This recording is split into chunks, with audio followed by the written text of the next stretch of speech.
I'm with Dan Bloxham, the Master of Ceremonies here at the All England Club. Sounds like a very important role. Dan, just tell us a little about it, please. Yeah, I mean, I'm the sort of guy that gets everything rolling really every day. So they always say to me in the dressing room, what time's liftoff? And really my job is to make sure that the right players get to the right court at the right time. But try and make it kind of really friendly and relaxed, but also make it special. So the club are almost inviting them to come and play on centre, and what a special occasion it is. And for us, time is everything. So we're talking about seconds, not minutes. And obviously in the international world, time is very different in different countries. And that's the fun bit, trying to explain to them the All England time. And they say, well, what's that? Maybe in another country. And I said, well, maybe it's a minute for you, you know. So it's quite good banter. And sometimes I'm never quite sure if they're joking or not joking. So I always take it as a joke. So one of those roles, like you just tried to mention there, is escorting the players from here, or from the men's dressing room down there, or the ladies just behind us over there, all the way onto centre court. To get there on time for their match. They come through here then, and then where do they go from here? Well, we normally gather here, so this bit of area here is a very tense little moment before we actually move off towards centre. We know it's a 2-minute 30 walk, and if we do it that sort of easy speed, we've got 20 seconds left. If we get delayed by whatever reason, and maybe a royal party walks past us and we might wait a second, then we'd probably walk a bit quicker. So it's a 2-minute 20 probably is the exact time to get there. And as we go along the corridor, it's on finals day, it's like very calm in here. We just have the military stewards on all the doors. But as we come across here, you go past the general public on the walkway here in St Mary's Steps, and all of a sudden it goes... And they suddenly realise it's Andy or Roger or Rafa or Novak or whoever it is. And they actually go, it's amazing. They start jumping up and down. And maybe the parents with the kids, and the kids are looking at their parents saying, why are you going so crazy? So the players on finals day just ignore that. They kind of just stay right in their zone, walking ahead. You've got some more people here just behind the doors. And again, they try and just stay in their game. And some of them have their headphones on really loud, which is always quite funny to me. So I'm trying to listen to what they're playing, but I haven't quite managed that yet. And I'm just trying to keep a nice, easy pace. And all the way along here, if they weren't already excited about their match, they've got literally a countdown to who's been winning over the last sort of 80 years. And they're hoping I'm going to be next on there. Absolutely. On this side, you know, they've got players from their own countries, and they want to be part of history. So this whole walk it's kind of just is a build-up to that crescendo when we go out onto centre. And do you actually have to knock on the dressing room door to get them out, or are they poised and ready, waiting for you? That would be the dream. No, I spend probably the whole day in and out of the dressing rooms, checking they're okay, checking they're happy, making sure they know what they're going to be doing, and really hanging with them, yeah. So I don't just breeze in and breeze out. I try and sort of stay around. On finals day, I'm probably in the dressing rooms 5-10 minutes before, but I'll be quite relaxed. We might have the cricket on or the Grand Prix, or I'll pretend I'm reading the paper. Any trick that I can have. Yeah, we've got some trophies as well around here, haven't we?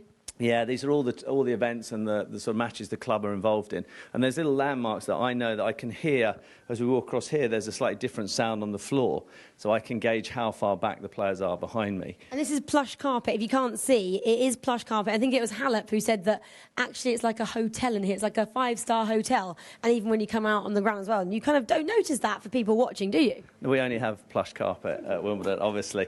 Yeah, no, well, we're entering into the members' area. So we've come off the sort of way to the stands. We're now in the members' areas, and we're going into the royal box. And as we come into this area here, it's often lined with the guests of the day who'd like to see the players go onto court.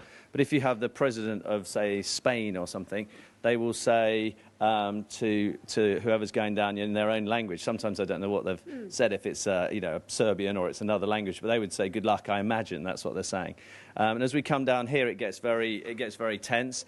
The trick here is obviously not to fall down the stairs, so I always hold on with 2 hands. And by now we're getting very excited. So the players are speeding up, and then it's getting quicker and quicker. Luckily there's a cameraman ahead of us who actually he slows us down a little bit. Otherwise I think we'd be running by the time we got down here. So I think as we come down, again, I can hear where the players are with the footsteps, and also I can look back just to see how far they are behind me, because what wouldn't be great is to arrive with one player and the other player miles down the corridor. And can you tell which ones look really nervous? Do any of them ever look nervous, or are they that much professionals that they are so composed and calm? Yeah, I think the guys who've never been on centre before, they're more nervous. So as you get to the quarters, semis, generally the guys have been on here before, and I think they are super calm because they wouldn't want to give away anything to the opponent. So I'd say the phrase is excited, but it's controlled excitement. And again, here, if ever they wanted to know about, history, we've got 1877 on the board. So we're talking a big time that the events have been running, and they want to be part of that board. They all want to be the most Grand Slams. They want to be the most Wimbledon champions. So it's another physical reminder for them that the gravitas of what's going to confront them is huge. It's historic. And it's actually nice and cool in here as well. There's some good air conditioning in here. And when you get here then, Dan, is it about 10 seconds? You might have to wait about 20 seconds here, isn't it? We're nearly there. So we come into this magic bit of carpet, which today looks like a little bit of carpet. But on finals day, it has a camera here and a camera here. And I think it's 150 territories around the world it's going to. So we try and look very composed, and we'd say to the guys, so just check everything's ready for us. So I leave them here, and if I kind of know from glancing at my watch we've got a little bit of time, I'll be a little bit calmer and have a bit of a Hollywood moment. And then we walk out here. I look around here, and you can see the digital, the clock here. So I can look across here and see on the wall the times. So I literally stand here and wait for that clock to tick over to 2:00. I think in this commentary booth is Patrick McEnroe, who I know him quite well. Often will do some strange face at me, which obviously I ignore completely. Because you're also being broadcast to about 150 million people around the world. When he's going, I will just look at he's not there. I check the clock, and then if it goes to 2:00, I think, thank goodness for that, we're right on time. And then I'd say, I think we're quite relaxed when we talk to the guys. I could say, gentlemen, are we ready to play? But I say, okay, guys, should we go? Or keep it very, very sort of informal. And as we come out here, the crowd there's a hubbub before we come out. But as I step out here, it starts to get much louder. Obviously, I think it must be for me, but then I realise there's a couple of guys behind me. That's probably a little bit more important. So we come along here, and then we take our step over here. You always hear that little clonk there, so you know the players are behind you. And then as I get to here, it goes... So it's incredibly loud. And then, again, just look back to make sure I've got both players, because it would look not so good if one just stopped to do his laces or whatever, and you've got one player and not the other one. So there's always kind of things, even when you think you're there, that can kind of go wrong. So I come out to here, keep going. Step on the grass. Step on the grass, and I come to about here. And then I would just say to the guys, good luck, and I clap them onto court, because I think from here they can't go back into the dressing room. And if they did, I probably would work around them and stop them from going back in. Because once they're on the court, kind of for that moment, then that's my bit done. I was going to say, during the match then, do you ever get involved? Yeah, I mean, I'm quite a good link between the players' boxes and the players. So sometimes I think, like on Monday, Kyle wanted some other shoes, and he was probably the only guy who might know to get the shoes hustled up for him. So that would be an interesting one. Or they need some more of their drink. They might just pass the drinks over to him. We might take them on. And then my other one, which is my new top of my CV, is I'm the toilet break king. Which I didn't think that would be on my CV, but talk us through it then. What do you do? Well, when they come off court, they're very pumped. Generally, they're either had a high or a low. They've been playing for 2 hours. Their body's like flying around, and as we go out to the bathrooms, they're kind of through a corridor, turned through some doors and on, and it's accessed by members, and it's accessed by a few people, so it's not like only players. And often the players will run in and they could knock someone over, or so I try and make sure that I keep everyone out of the way and make sure they go to the right area, because if they go back upstairs, back to the dressing room, that's like 5 minutes, which we don't want to take 5 minutes from the play. So it's to be ready for the toilet breaks, and then to make sure they get to the bathrooms okay, make sure the umpires are with them, and then get them back out, which sounds quite trivial, but it saves some time, but also it makes it quite calm for them, because it's probably not many areas in an international in the middle of the match where they would go into a semi kind of area where there are other people other than that just working on the event.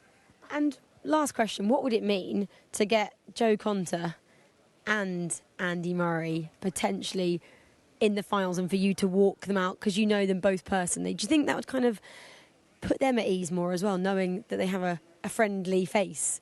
escorting them onto centre court. Absolutely. So for the ladies, we have a really nice girl called Lorraine who helps with me, who looks after the ladies, who's played at Wimbledon as well and is a member. So again, a friendly face. And certainly for Jo, I probably would see her just five minutes before and on that one smile. But I think with Andy, I was probably the last person he spoke to before he went for his first final and one of the first people that he saw when he came off.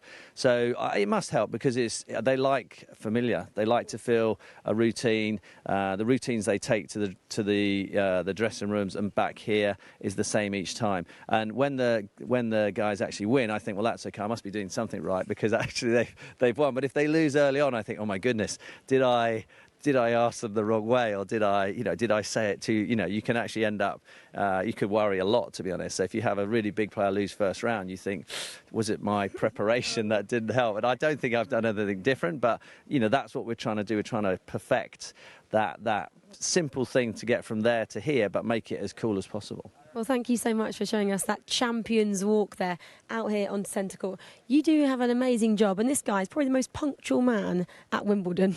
Yeah, no, I've learned well. We get taught early on that on time is on time here. You don't want to mess around with that. Well, I'm not going to keep you any longer because you might be late for your second job of the day. Quite right. Thank you. Thank you very much. Cheers.